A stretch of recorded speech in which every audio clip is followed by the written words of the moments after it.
Welcome to www.serviceplusauto.ny.com. Today's topic, how and when to change engine oil.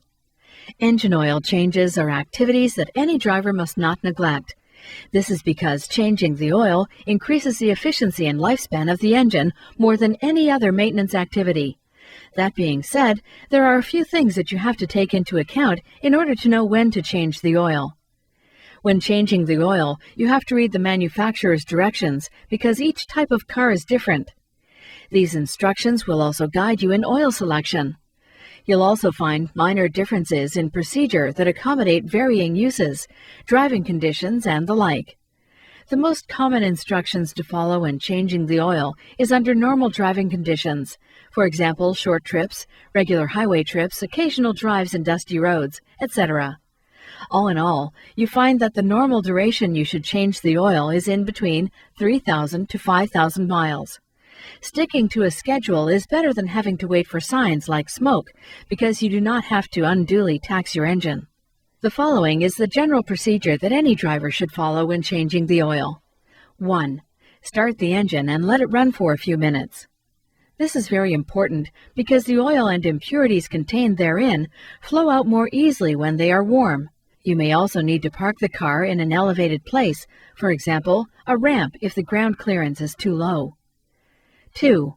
Look for and unscrew the engine oil fill cap, since this is the means by which the dirty oil will flow out.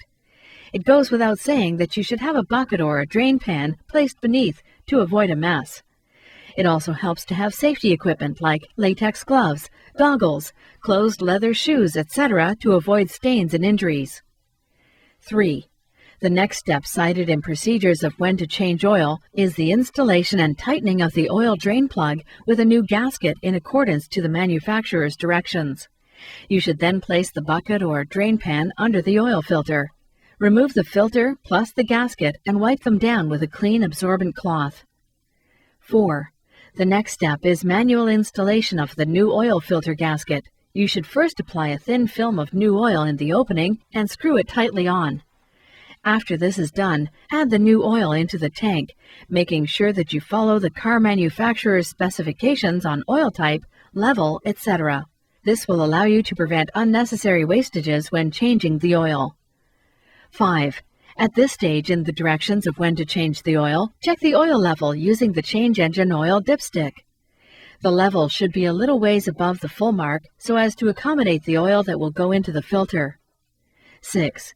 The final step is screwing on the oil fill cap, starting the engine and letting it run for a few moments. This is to allow the new engine oil to circulate into all parts of the engine. In a nutshell, changing the oil tends to be a very easy and necessary procedure that a driver should never neglect.